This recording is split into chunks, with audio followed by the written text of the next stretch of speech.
Now, fuels. Ito yung mga types ng fuels natin. Fossil fuels originate from the earth as a result of slow decomposition and chemical conversion of organic material.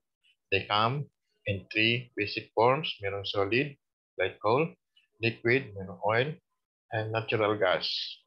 Coal represents the largest fossil fuel energy resource in the world.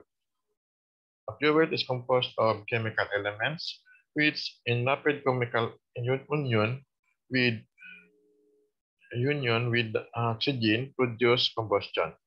Combustion is that rapid chemical union with oxygen of an element whose exothermic heat of reaction is sufficiently great and whose rate of reaction is sufficiently fast that useful quantities of heat are liberated at elevated temperatures. So like coal is a general term that encompasses a large number of solid organic minerals with widely differing compositions and properties. Although all the essentially rich in amorphous without regular structure elemental carbon. It is found in stratified deposits at different and often great depths in a limb, although sometimes near the surface. So in analysis, meron tayong proximate and ultimate analysis. So for the proximate analysis, we have a typical proximate analysis of coal determines only the percentage of sulfur is obtained, but we shall consider the proximate analysis to include only the first 4 items.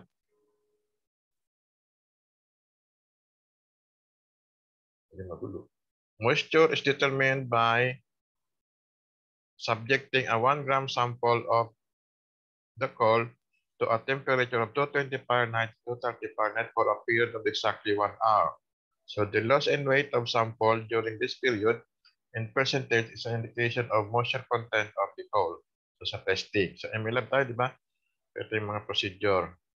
Volatile matter consists of hydrogen and certain hydrogen-carbon compounds that can be removed from the coal merely by heating it. So ito yung procedure niya pagkuha mo ng volatile matter. Thus, a 1 gram sample is placed and covered platinum crucible and heated to 1740 Fahrenheit for about 7 minutes to drive off the volatile matter. Then the loss in weight during the heating period is due to the elimination of moisture and volatile matter. The latter may be determined since moisture has been calculated from the previous test. Okay? So, alas mo na lang doon. Yung makukuha mo dito, so yung natanggal doon na weight, yun yung moisture and volatile matter. So, alas mo yung moisture, so makuha mo yung volatile matter. So, yan ang laboratory niyan.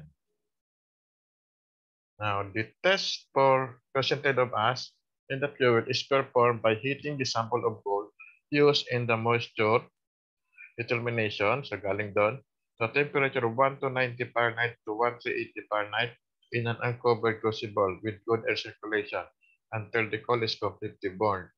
Complete combustion of the coal is determined by repeated weighing of the sample. A constant weight indicates that there is only ash remaining in the crucible. Uling yan, di ba? So, yung ginamit mo doon sa dry na, yung nagamitin mo dyan. Okay? So, yung natira. Fixed carbon is the difference between 100% and the sum of percentage of moisture, ash, and volatile matter. So, the remaining fixed carbon. However, that difference does not represent all the carbon that was in the coal. Some of the carbon may have been in the form of hydrocarbon, which may have been distilled off during the termination of volatile matter. So, also, it is possible that some of the so-called fixed carbon may include hydrogen, nitrogen, sulfur, and oxygen. So observe that the test for moisture and volatile matter are somewhat arbitrary and that the duration of the test is fixed. There is no certainty that all the moisture of volatile matter has been removed by the end of prescribed period of heating. Also, there is no assurance that some of the more volatile of the hydrocarbon will not remove during the moisture test. So example of proximate analysis from table 5-1 of power plant urine designed by Pattern for Alabama State, Bibb County by Tominos Rock is, ang moisture mo doon sa table 5-1 is 2.71%, volatile matter is 34.67%, fixed carbon is 57.43%, ash is 5.19%. Tingnan nyo lang doon sa libro yung table 5+1. Meron naman kayo, di ba? Soft copy pa. Next analysis is the ultimate analysis. Ito yung sa yung product after na. Ito, describe. This is an accurate. Accurate proximate analysis can be made by anyone and the equipment is simple. Yeah. However, an ultimate analysis must be made by a chemist. The ash content of the coal is independent of the type of analysis and is therefore the same for both. The ultimate analysis divides all the remaining part of the coal into the elements carbon, hydrogen, oxygen, sulfur, and nitrogen in percentage by weight. Note, this is by weight. Note that moisture is proportioned by weight into hydrogen and oxygen. So wala kang makikita moisture dyan sa ultimate analysis dahil nahati yan sa hydrogen sa oxygen. Sabi nga, ang ultimate analysis is carbon, hydrogen, oxygen, sulfur, and nitrogen. Percentage by weight. Okay? Yung percentage by volume, dun yung sa gases. In most cases, the percentage of carbon obtained from the ultimate analysis is numerically larger than the percentage of fixed carbon reported by the proximate analysis. The exceptions are explained by the theory that the fixed carbon may contain elements other than pure carbon, such as hydrogen, nitrogen, sulfur, and oxygen. So ito yung example of ultimate analysis. From power plant theory and design by Pater for Alabama State Wave County by Tominus Lang. Ash is 5.19%, sulfur is 1.26%, hydrogen is 5.29%, carbon is 79.72%, nitrogen is 1.42%, oxygen is 7.13%. Okay. Basis of reporting analysis. So kapag nasa laboratory ka, ito yung ginagawa mo, ito yung mga reporting procedures niya. The Bureau of Mines reports coal analysis in the following manner. A, mayroong as received or as fired. Ito ba yan? B, dry or moisture free. C, moisture and ash free or combustible. Another basis that has some use is D, the moisture, ash, and sulfur free. Okay. The first three methods are applicable to either proximate or ultimate analysis. So the first basis is aspire. Is of most use to the power plant operator because it shows the constituent of the fuel in the same condition as it was weighed and supplied to the furnace. Yan, papasok sa furnace. The remaining methods are used primarily for comparing coals from various sources. To transfer an analysis from as received to dry, it is only necessary to deduct the weight of hydrogen and oxygen in the water from this term and to divide each of the remaining constituent by 1 minus the decimal equivalent of the moisture. A similar procedure may be used for converting it to any other method. Tatanggalin mo lang to. Tapos i-divide mo dun sa percentage niya. Sample number 3. Convert the ultimate analysis of Cherokee Country, Kansas, coal given in table 5-1, power plant theory and design by Pater, to dry, to moisture and ash free, and to moisture, ash, and sulfur free bases. Ultimate analysis. So ash is 8.27%, sulfur is 3.34%, hydrogen is 5.23%, carbon 71.81%, nitrogen is 1.2%, oxygen is 10.15%, moisture in proximate analysis is 5.09%. Check note. Ito sa proximate, ito sa ultimate. So, i-list mo yung hydrogen ito dito. Yeah. Given as listed above. So, ito. Sabi ko na lang, as listed above. Pwede mo ulitin yan. Required ultimate analysis to dry, to moisture and ash free, and to moisture, ash free, and sulfur free bases. Okay? So, dito sa given, halimbawa, ito nakalagay ito. Huwag mo itong tanggalin at dinipat mo given. Ito yung problem mo, tapos ito in-insert mo yung given dyan. So, ibig sabihin, mali ka na. Kasi wala. Kung yung ano mo, yung given mo, yung problem mo, kulang na. Okay? Ito kasi binigay sa'yo. Tapos pag-write mo, tinanggal mo, pag-isip ka ng given doon. Hindi mo na siya dinagay as given para ganito. Okay, ni-write mo ulit as given. Okay, hinati mo yung problem. Ganun ang sinasabi ko, hinati mo yung problem. Solution. Since water is 8 parts oxygen and 1 part hydrogen by weight, that is, wait okay, ito. So since the water is 8 parts oxygen and 1 part hydrogen by weight, or 2H2 plus O2 is equal to 2 times H2O. Paano na yan? 8 and 9. By weight, di ba? So, chemistry niya. So, alam niya yan. 2 times 2, 4 times 1, tapos 2 times 16, 32. 2, 4, 32. Ayan to. 2 times 18, 36. 9, 1, 8, 9 ang proportion. So, yan. Diba? Kaya ganyan yan. So, deduct 5.09 over 9 or 0.56% from hydrogen. Ibabawas mo to doon. So, yun na yung ano mo, fuel mo.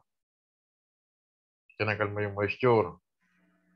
So, and 5.09 times 8 over 9 or 0.453% from oxygen. Kasi sa moisture yun. Diba? So, tatanggalin mo yan. So, giving the additive analysis as sulfur as 3.34. So, wala ka namang nabawas. Hydrogen, mabawas ka ng 5.23 minus 0.56 is 4.67%. Carbon, wala kang pinawas. Nitrogen, dinabold to, sige lang. 1.2%. Oxygen, 5.62%. Moisture, 5.09% as 8.27. So, itong moisture, oxygen mo is 10.15 minus 4.53 is 5.62. Then yung moisture mo, idadag mo na dito. That is 5.09. So yan. Meron ka ng sulfur, hydrogen. So moisture mo na iwalay na sa oxygen sa hydrogen.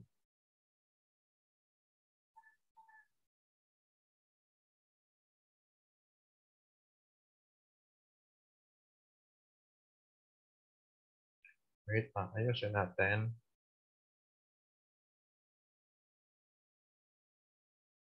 So yun. Eto. Now, naiwalay mo na yung moisture. Ito ang tatanggalin natin para makuha yung dry ultimate analysis. Divide each item by 1.000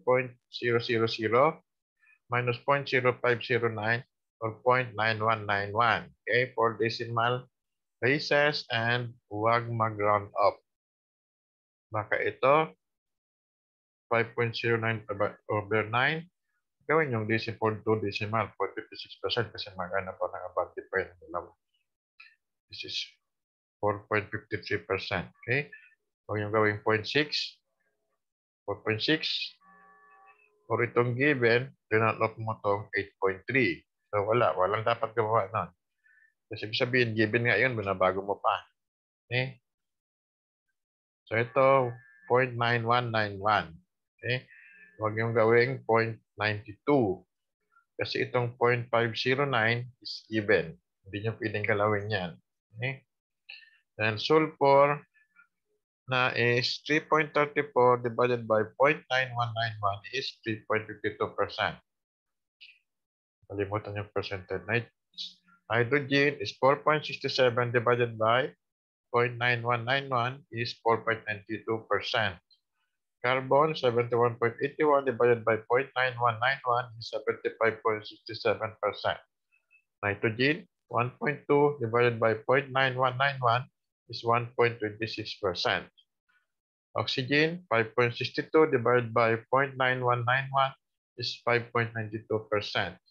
Ash is 8.27 divided by 0.9191 is 8.71%.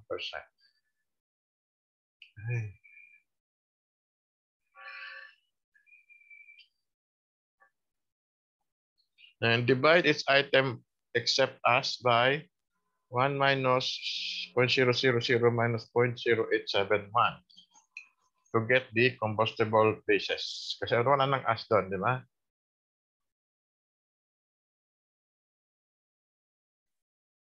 So ito na yung ash minus mo na doon. So ash free. So magiging ito ulit, 3.52 divided by 0.9129 is 3.86%. Hydrogen, 4.92 divided by 5.39%. 0.9129 is 5.39. Carbon is 75.67 divided by 52.89. Nitrogen, 1.26 divided by 0.9129 is 1.38. Oxygen is 5.92% divided by 0.9129 is 6.48%. Ash, wala na. Now, similarly, divide all but sulfur by 1 minus 0.0386. So, ito yung sulfur is 0.9614 for the moisture ash in sulfur-free basis. So, hydrogen, huwag mong pag-isahin ha. Kung moisture ash and sulfur-free, pag-isahin mo. So, hindi yan ang tinuturo nating procedure. Okay? So, hydrogen is 5.61%.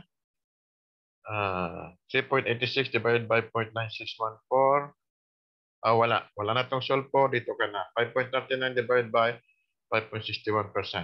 Carbon is 82.89 divided by 0.9614 or 86.21.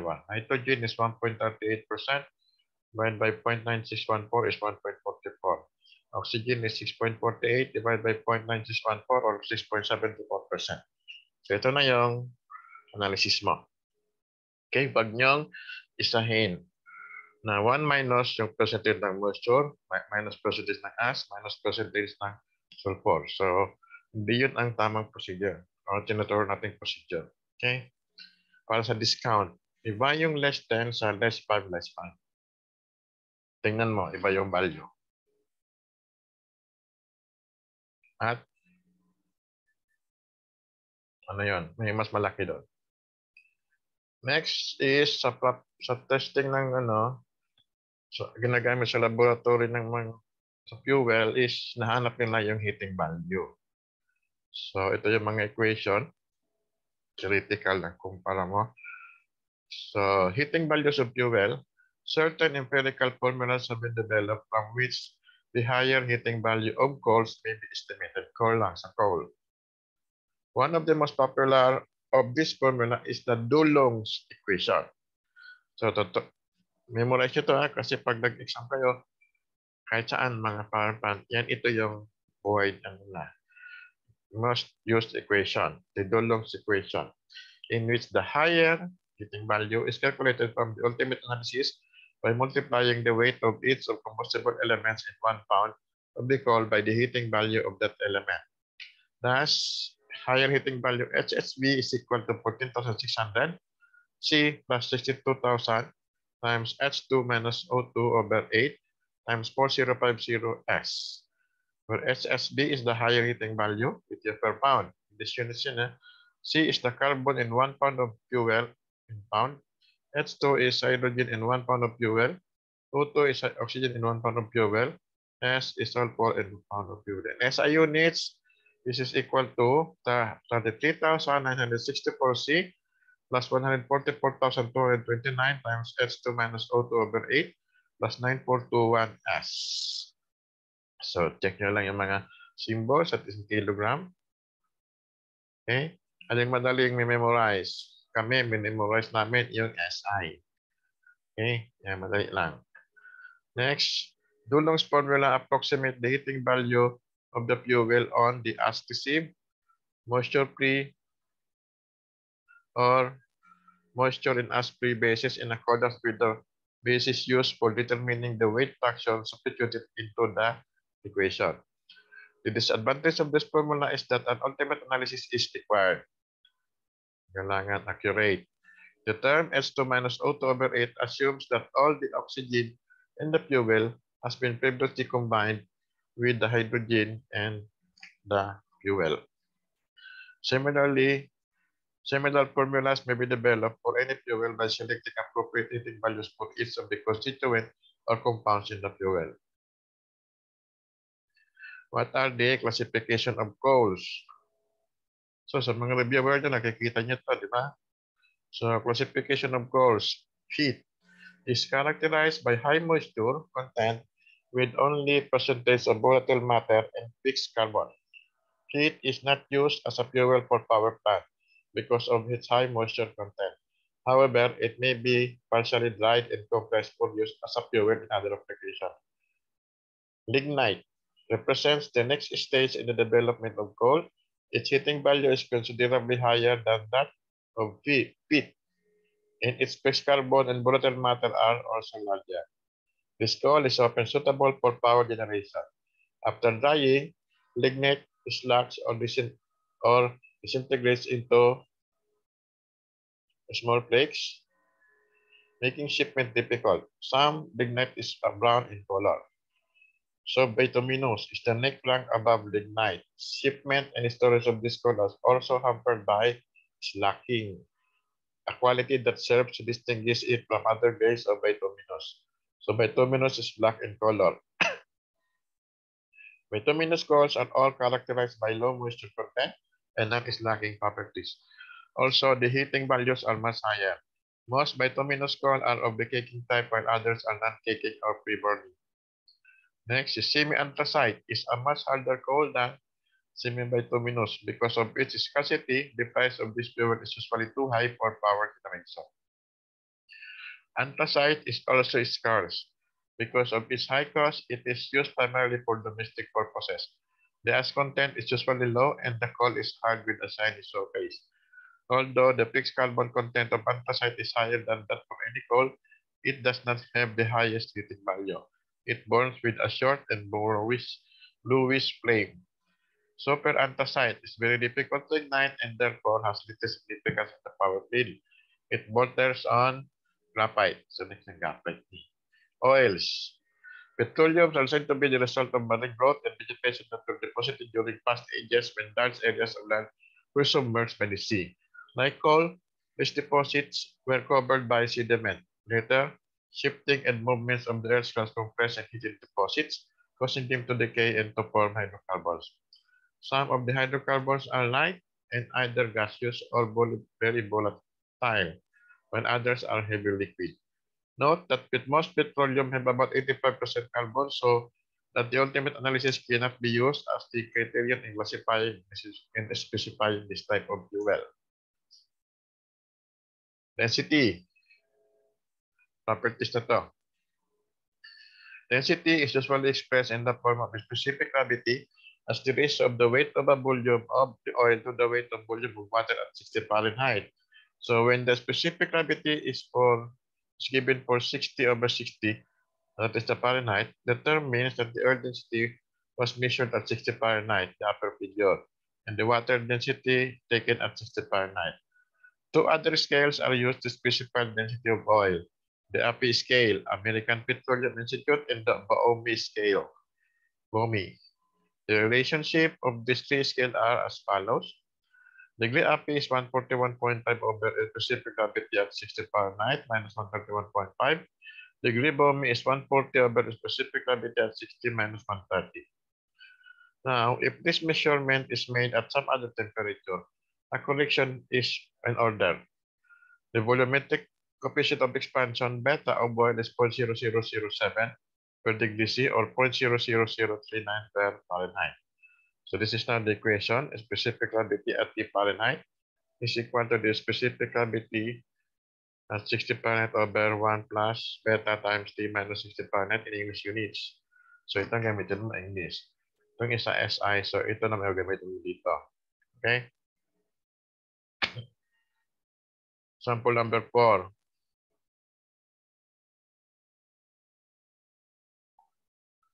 Sa ano tayo? Sa oil. Oil na tayo. Ito na is coal. Heating value, ito yun. So next is the oils na tayo.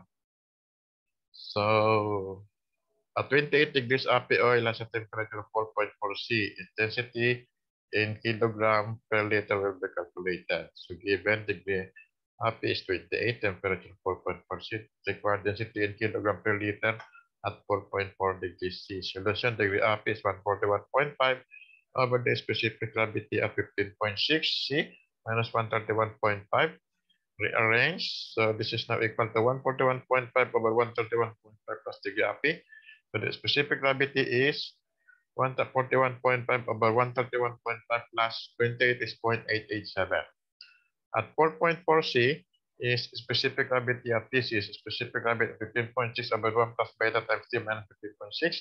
Substitute values is 0.887 divided by 1 plus 0.0007 times 4.4 minus 15.6. Tatlong zero. So 0.894. Now the density at 4C is 4.4 C is equal to the specific gravity at 4.4 degrees C. Density of water is equal to 0.894 times 1 kilogram per liter. Ang density of water, this is now 0.894 kilogram per liter. Okay. Next, heating value of oil. Heating value should be determined by a BAM or Sargent calorimeter. But empirical formulas may be used. This is by Sherman-Ignoff formula for fuel oil. We have the higher heating value as 18,250 plus 40 times degree Bomi minus 10, where HSB is the higher heating value. Pag degree Bomi ang given. Ha? So, or in SI, this is 42,455 plus 93 times degree Bomi minus 10. Other empirical formula expressing higher heating value as a function of density are successful. We have the ASME formula, which is the higher heating value is equal to 17,680 plus 60 degrees, 60 times degree API. Pag degree API ang given mo, yan mag-equate. Or 41,130 plus 129.6 times degree API. So from the Bureau of Standard formula, we have higher heating value is 22,231 minus 3780 times SG, specific gravity squared. Sa SI, ito yun, 51,706 minus 8793.8 times the specific gravity squared. Okay. So, hindi nyo sa pwedeng ito, equate mo doon, ito, equate mo doon. Hindi pwede yan. Pag given specific gravity, ito, pag given ito, pag degree Bomi. At is property ito ng Bureau of Standard. Ito naman property ng ASME. Next ng fuel natin is gaseous. Okay.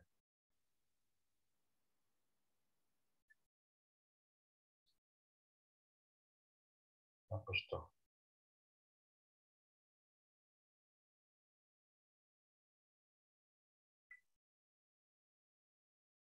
Gaseous fuel have all the advantages of petroleum except the ease of storage, bulky. Power plants located near natural gas field or industries manufacturing gas as a byproduct have found this type of fuel economical. So we have natural gas is formed in a manner similar to that oil. In fact, natural gas is usually found in a dome just above crude petroleum. Its advantage is its convenience in use, steaming form is control, smoke combustion in absence of ash. The cost is a deterrent to any considerable use of it for producing steam. Methane, CH4, is the major constituent of natural gas. So, mga biomass. In addition, this gas sometimes contains methane, nitrogen, and carbon monoxide. Most samples of natural gas averages 1,000 BTU per cubic feet, measured at the standard condition of 29.92 inch mercury and 60 Fahrenheit. So natural gas are 1,000 BTU per cubic foot. So gagamitin natin din yan sa industrial plants, natural gas. It is generally sold by volumetric measurement with the actual gas flow connected to standard conditions by use of temperature and pressure measurement. Yeah, see, ideal gas. So combustion, what is combustion? So air is a mechanical mixture of oxygen, nitrogen, water, vapor, argon, neon, lithium, krypton, carbon dioxide, and hydrogen. So for most engineering problem, it is sufficient to assume that air is composed of 23.1% and 76.9% nitrogen. 3.1 and 0.9 by weight, hindi by volume. Application of the characteristic gas equation for conversion to volumetric basis shows that the air is 21% oxygen and 79% nitrogen. This is by volume. The molecular weight of air may be taken as 28.9 based on volume percentages of oxygen and nitrogen used above. Yeah. If we consider that methane is born with oxygen supplied from air, our chemical equation will be CH4 plus 2O2 plus 2 times 79 over 21 times N2 is equal to CO2 plus 2H2 plus 7.52 nitrogen. Yeah. So 1 volume of methane plus 2 volume of oxygen is 7.52 volume of nitrogen is equal to 1 volume of carbon dioxide plus 2 volume of water vapor plus 7.52 volume of nitrogen. Or 1 mole of methane plus 2 moles of oxygen plus 7.52 moles of nitrogen is 1 mole of carbon dioxide plus 2 moles of water vapor plus 7.52 moles of nitrogen. So, or 16 pounds of methane plus 64 pounds of oxygen plus 210.5 pounds Newton is equal to 44 pounds carbon dioxide plus 36 pound water vapor plus 210 pound nitrogen. So itong equation na to is the 100% combustion. So ito yung carbon, naghalo ka ng oxygen, tapos, so hindi pa siya. Meron kang kailangan na amount ng nitrogen, so ito ang kailangan mo kasi sa proportion ito. By volume, 79 over 21. So ito na yung nitrogen dito.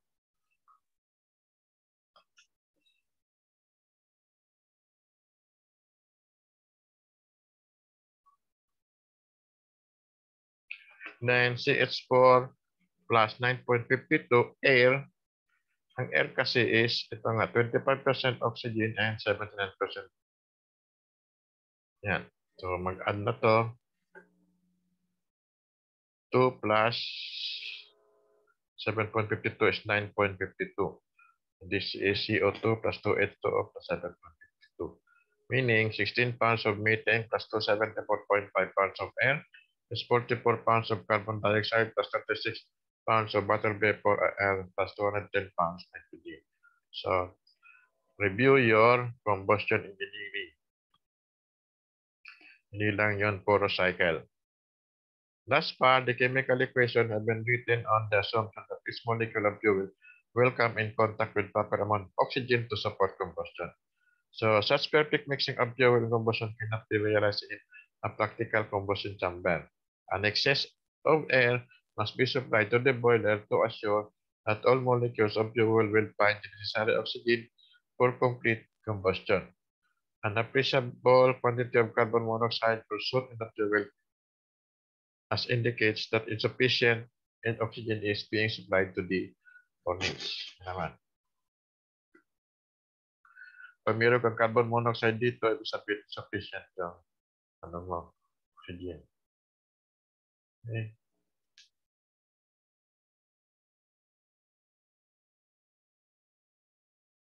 Now, for the amount of excess air, the amount of excess air that is required by a boiler depends on many factors, including the type of burner, fuel, and combustion chamber. Well-designed cold burners may operate with complete combustion of slightly less than 15% excess air. 15% more than the critical air calculated from the chemical equation. Other burners may require 50% or even 100% excess air. So consider that the methane is to be burned with 25% excess air. The combustion equation will then be CH4 times 1.25 into 25%. Excess air kasi ito yung buong ito yung air. So madadagdagan ng 1.25 volt. Oxygen sa nitrogen. So dito, ito, since sacrifice lang ito doon, so ito pwede. So may 1.25 na rin yan doon. Ito. Yan. So, tapos, para ma-balance, yung 0.25 ng oxygen ilagay mo dito. Yan. Kasi ito, yung oxygen na yan ang buo ito. Okay? So, combustion niya. No need to discuss pa. This equation indicates that 344 pounds of air are supplied to burn 16 pounds of methane at 25% excess air. Okay? Ito, and weight divided by weight nito. Yan, 344 pounds. So, alam niyo na mag-compute ng air to fuel ratio, di ba? So, the volume of flue gases at any temperature may be calculated from the combustion equation and the characteristic gas equation. Ano itong characteristic gas equation? So, yung ideal gas law. So, example number 5. So, ito yung sinasabi, characteristic equation.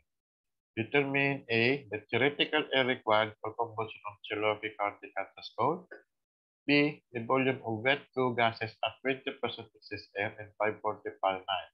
And C, the volume of carbon dioxide by volume in the dry flue gases from 0% excess air to 100% excess air. So, papat mo siya. Okay? So,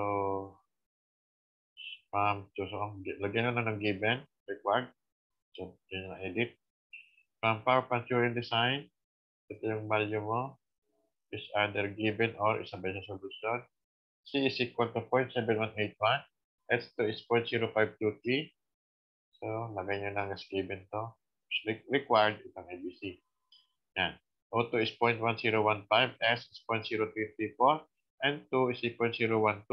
S is 0.027. 827. Ito yung given pala yung copy paste. Required. So, lang yan. Ano yan?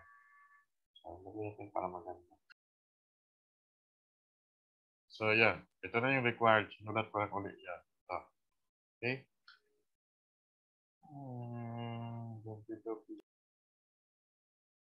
So, A, solution to find the theoretical air required for combustion of Cherokee County code.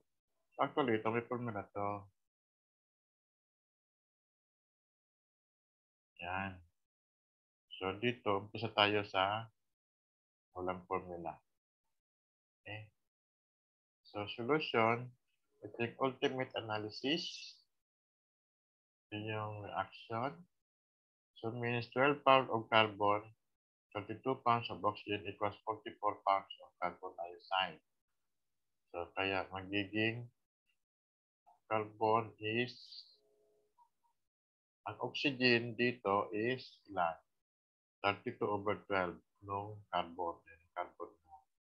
So, 32/12 is 1.9149 oxygen. Oxygen muna po natin. Kasi ang oxygen is, ito nga, related siya sa air.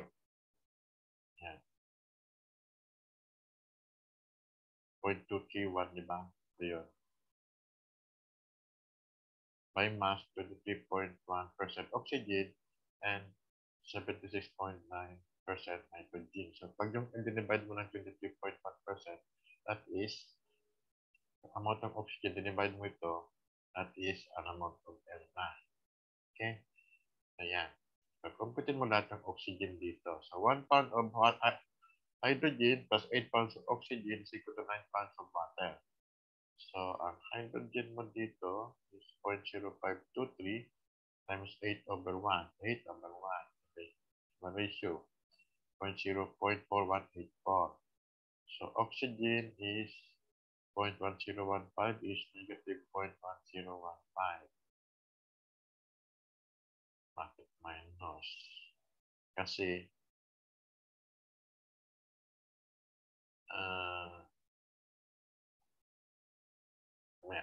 dito na 1 pound sulfur plus 1 pound of oxygen is 1 pound of sulfur dioxide. So, S is equal to 0.0334 times 1/1 is 0.03345. Nitrogen, so hindi mo kailangan ng oxygen yan. As wala rin. So, ito minus kasi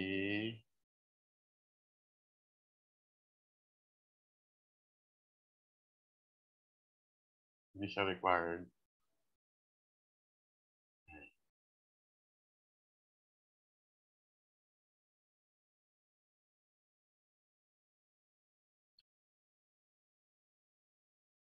So, itong mga oxygen, ito yung i-add mo. Tapos, itong isa, ito yung mga oxygen required. So, i-minus mo itong oxygen dito kasi meron na nga siya. So, hindi mo na kailangan magdagdag pa niyan. So, ito. So, itong 0.0105, mag-mix ka lang din doon. Okay? So, kaya ang total mo, oxygen is, this is 1.0, ayan, 0.7181, 0.0523, 0.1015, 0.0334, 0.012, 0.027, dapat mag-total ng 1.000. Hindi 1.001, hindi 1.9999. So, adjust na lang kayo dito. The total is 2.2652 pounds. Then the theoretical air is 2.2652 divided by 0.231 equals 9.8061 pound of air per pound of coal. Okay? 4 decimal to. 4 din yan, di ba? 4, 4, 4. Okay. So next, B. Wet products of combustion including water vapor at 0% excess air. Isa tayo sa 0. So temperature is 540 plus 460. So, equal to 1,000. Okay.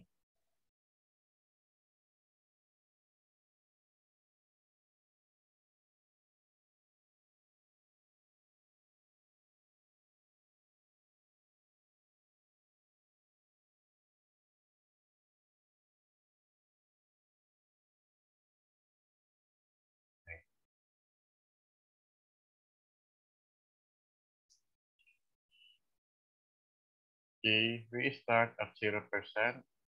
Ang sinasagutan is 20% excess air. Sa 0% muna tayo. So, CO2 is equal to ilan ang total ng carbon dioxide?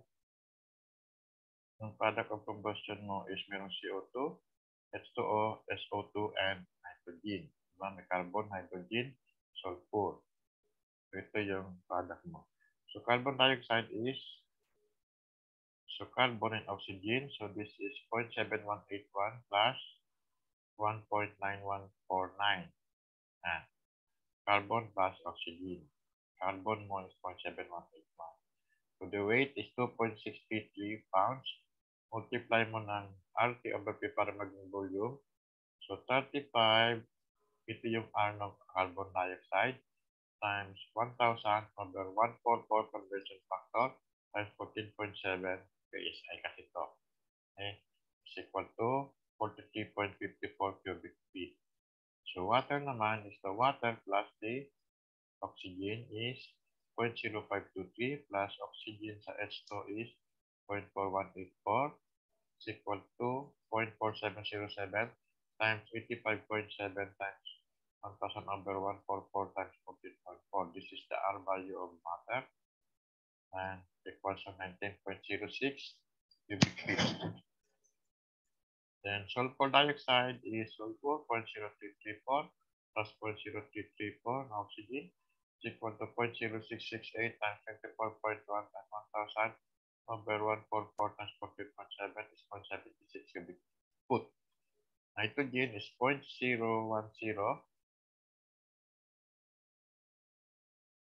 plus 0.769 times 9.801 kasi yung nitrogen na nadagdag mo ito. So, theoretical air, 76.9% yan is nitrogen. So, idagdag mo dito. So, magiging total nitrogen mo is 7.5529 times 55 ng nitrogen times 1,000 over 144 times 14.7 or 196.24 cubic feet. The total is 259.60 cubic feet. This is for 0% excess air. Each 10% of excess air supplied to the combustion chamber is an addition of, ito na lang magdadagdag, 0.1 times 9.8061 times 0.231. So this is oxygen. Then 10%, 0.1 is 0.2265 pounds of oxygen ang madadagdag. So nitrogen, ito rin madadagdag mo, 0.7541 pounds. So at temperature of 1,000, okay, the volume of these gases are 5.710 cubic feet of oxygen and 19.59 cubic feet of nitrogen. Paano nakuha? Ito, yung mass. RT over P ng oxygen and nitrogen. Now, therefore, the total volume of wet gas with 20% air will be 43.54, the same as is. Hydrogen water is 19.06. Sulfur is 0.76. The nitrogen, magdadagdag siya na 196.4 plus 2 times 19.59. Bakit 2? 2 is for 20%. Ito 10% to eh. Times 2, then 20%. So magiging 235.42. Then oxygen is 2 times 5.17. Ang dagdag is ito, 10.34. So the total of fuel is 309.12 cubic feet per pound. So wala, di kasama to dito. Kasi nag-mix. Yung oxygen kasi nag-mix dun sa, ito na. So the answer is 309.12 cubic feet per pound for letter B. So letter D, C to C. Okay, C. Automatic lang. Pagka natin. Yeah. Since percentage volumetric analysis is independent of temperature, we may use the volume that have already been calculated for 1,000 Rankine to determine the percentage of CO2 required in part C.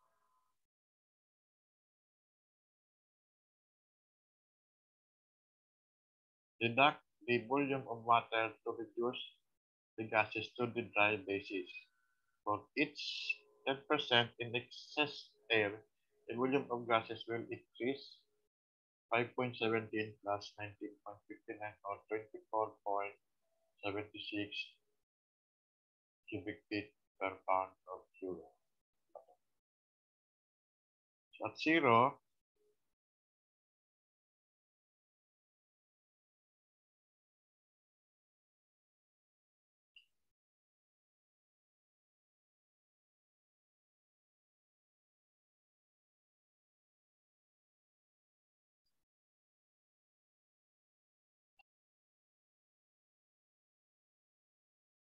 so this is your table. Balikan natin yan. Calculation at 0%, the total volume of dry gases, cubic feet per pound fuel is, ito yun, ito, 43.54 plus 19.06 plus 0.76 plus 0, kasi 0%, plus 19.59. Yan. So,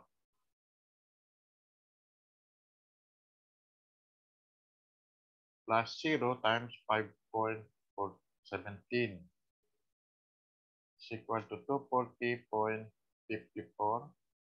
or cubic feet per pound of fuel. So dry gases, CO2 in dry gases is 43.54 divided by 240.54 times 100% is 18.10%. So ito yung dry gases mo and this is your 18.10. So, may napansin kayo dito, nawala yung 19.06. Bakit? Kasi nga dry gases. So, di mo ito isasama. So, yan. Napamang yung percentage na. Okay? So, 20%, so ito sinasabing 1944.76 ito yan. Kung ano multiply mo dito, 20% is times 2. Times 2 rin ito. So, 19.59 plus 5.17 is 44.76. So, yan. So, the total volume of dry gases, 20% is 43.54 plus 0.76 plus 196.24 plus 2 times 19.59 plus 2 times 5.17 is 290.06. So, CO2 in dry gases is 43.54 divided by 290.06 times 100 is 15.01%. At 40% na tayo, so 0, 20, 40, 60, 80. Same procedure, times 4 is 12.82%. At 60%, so this is 11.19. 80%, so this will become 19.93. So kayo na magbasa rin naman yan para hindi kopya ng kopya. So at 100%, so yan, times 10, di ba? So 8.92. Then tabulate nyo. Ito nung nalabas. nabasahin. Ayan. So, ilagay nyo yung value. Tapos yun sa value, so i-plot nyo. So, yung plot yung makikita nyo dun sa video. Diba?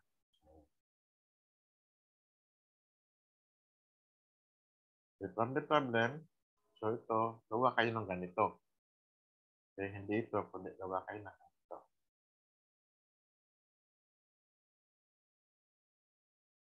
Pag binago yung data dito, so pag-iiba to. Okay. Next, theoretical error.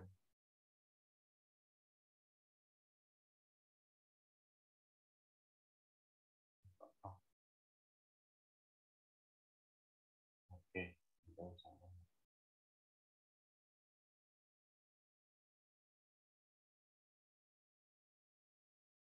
Theoretical error. So, kanina, dito tayo pagkuha is ito, sabi, manual. So, dito naman, Bedford formula. Alam niyo na, dumayo kayo sa combustion engineering, pinakita na yung derivation ito, at ito rin yun. Okay. Yan. Theoretical air required for combustion of a fuel containing oxygen and the combustible element carbon, hydrogen, and sulfur may be calculated from a summation of the proper combustion equation. So this combustion engineering, dalawang combustion topic doon. Mostly fuels in combustion and the cycle. Diesel cycle sa kayong pang cycle. So the theoretical air is 32C over 12 plus 0.231 plus 8 times S of 2 minus O2 over 8 over 0.231 plus S over 0.231. So yan. That yan, 0.231 kasi kinukuha nga dito yung oxygen. So divide mo ng 0.231 para maging air. This is now 11.53C plus 34.36 times H2 minus O2 over 8 plus 4.32. So lahat to ratio ng in terms of fuel. Yan. So, umon nyo yan. Pag-abot sa board.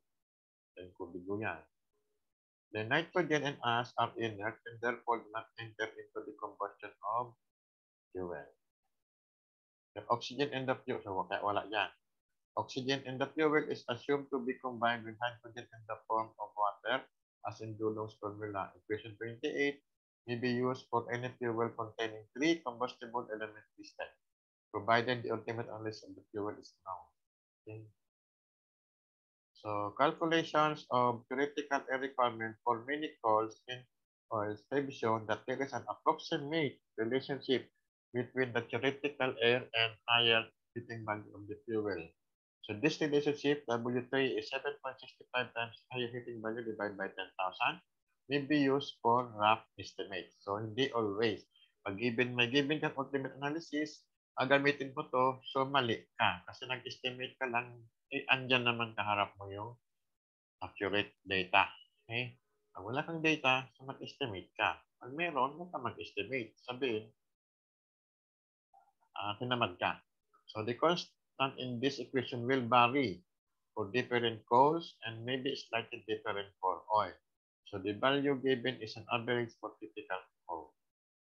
Okay? Ngayon sa aircon, pinagbawal pa yun kasi average nga yung value. Iba-ibang value ng constant doon. Okay? That is approximation. May info pa naman ayong paggamitin. Example number 6. So determine the theoretical air required for combustion of Cherokee County, Kansas coal. So this is from power plant during design by Potter. Nalagay ko na lang yung sa given. So yan. So given ito, required theoretical air required for combustion of Cherokee County, Kansas coal. So solution. So WTA is equal to 11.53C plus 34.36 times H2 minus O2 over 8 plus 4.32. Substitute value, we have 11.53 times 0.7181 plus 34.36 times 0.0522 minus 0.1015 over 8 plus 4.32 times 0.0334. So WTA is equal to 9.78 pounds per pound of coal. The answer. Wala pang excess air yan. Okay? Excess air, wala lang yun. Next, ito yung air to fuel. ratio plus the fuel, lalabas dry product. Pero hindi mo basta i-add yun. Meron kang others doon. So that is yung, pag in-add mo yun, that is only approximation. Pero ito yung exact. Okay? Ang tawag doon is dry flue gases from actual combustion. Product na to. So the results of an ORSAT analysis of flue gases, so ito yung ORSAT analysis na, pasok na tayo sa ORSAT, may be used to calculate the weight of dry flue gases produced by the combustion of a pound of fuel, kilogram, cube fuel. The ORSAT analysis may be expressed as CO2 plus O2 plus CO plus N is 100%. Ayan, apat na component niya. Where the chemical symbol represents the volumetric percentage of its constituent. Also, the weight of dry gas is equal to the weight of dry gas, WDG is equal to weight of dry gas over pounds of carbon burned times pound of carbon burned divided by pounds of fuel. In which WDG is the weight of dry gas per pound of fuel burned. When coal is put into boiler, the carbon available for combustion per pound of fuel is the amount given by ultimate analysis. However, some of the coal will fall through the grate and will not be completely burned. Oil, gas, and pulverized coal do not have a loss from fuel falling through grate, but the refuse from pulverized coal steam generator may contain some unburned combustible. There is also some unburned combustible in the fly ash and soot regardless of the type of fuel. This unburned combustible associated with the flue gas is normally injected. So the 1946 ASME test code for steam generating unit permits the determination of the weight of dry refuse from coal analysis when it is impractical to weigh the total refuse. Impractical. Since the pound refuse per coal times pound as per refuse is equal to pound as per coal, and since 1 minus CR is the pound of ash per pound of refuse, then WR is equal to A over 1 minus CR, in which WR is the dry refuse per pound coal as part in pounds. A is the ash and coal per pounds. CR is the combustible in pound of refuse. Yeah. Combustible in refuse will be determined in the same manner as the ash of a coal. Okay. So, hindi lahat refuse is ash. So, may amount yung combustibles sa refuse.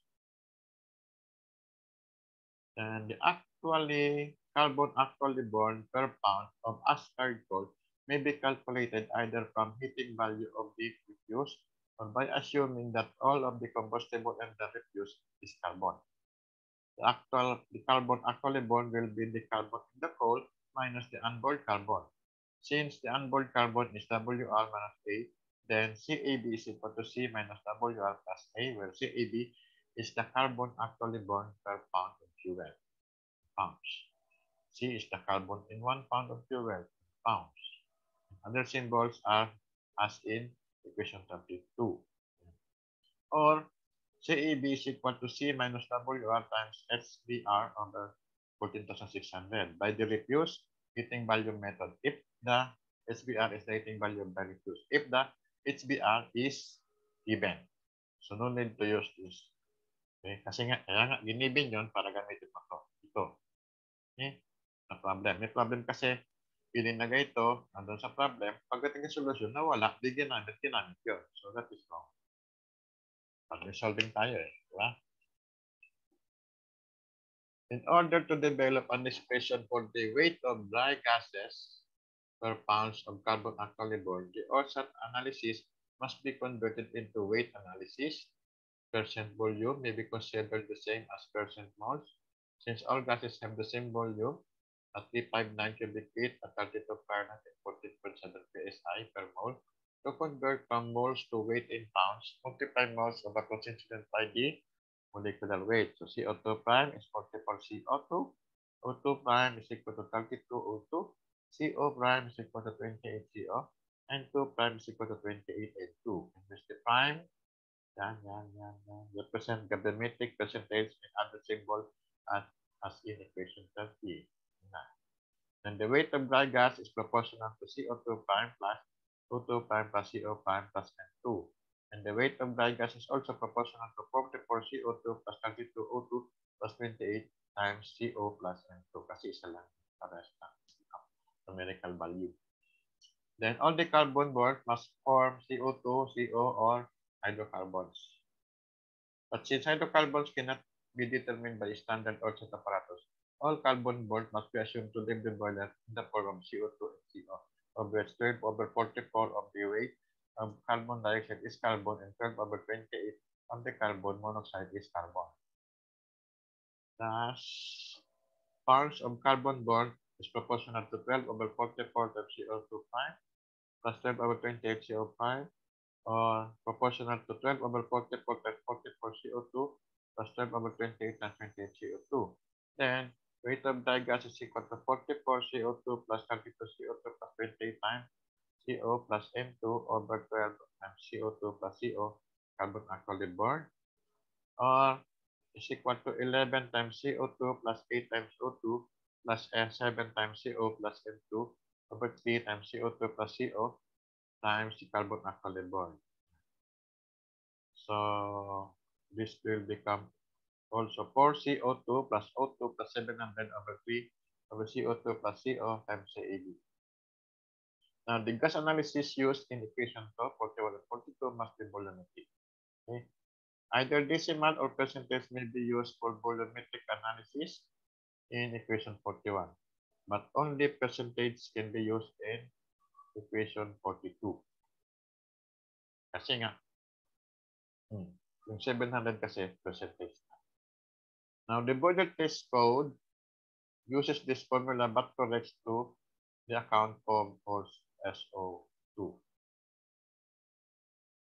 So the equation becomes WDG is equal to 11 CO2 plus 8 O2 plus 7 times CO plus N2 over 3 over CO2 plus CO times CAB plus S over 267 plus S over 160.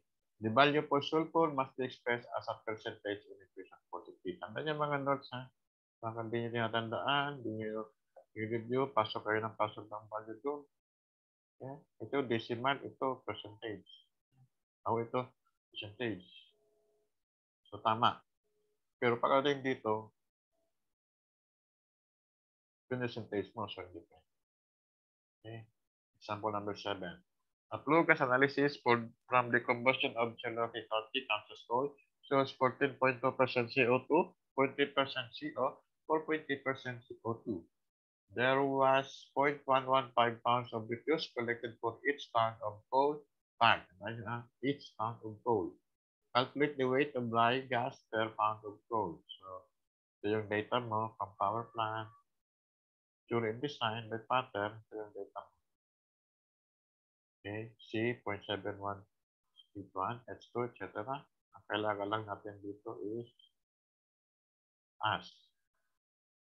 Saka yung carbon. Okay. Required weight of dry gas per pound of coal. Solution, the formula is, since may sulfur ka, weight of dry gas is equal to 11 CO2 plus 8 times O2 plus 7 times CO plus N2 over 3. So CO2 plus CO times CAB plus S over 267, then plus S over 160. CAB is equal to C minus WR plus 8. So, ano yung mga value mo? C is equal to 0.7181, A 0.0827, WR is 0.115, and S 0.0334. Yan. So, CAB is equal to substitute values 0.7181 minus 0.115 plus 0.0827 or 0.6858. Then, weight of dry gas, substitute values is 11 times 14.2 plus 8 times 4.3 plus 7 times 0.3 plus 81.2 over 3 divided by 14.2 plus 0.3 times 0.6858 plus 3.34 over 267 plus 3.34 over 160. Sabi kasi percentage to, di ba? So this is 3.34%. So the weight of dry gas is 12.24 pounds per dry gas per pound of fuel. Next, incomplete combustion.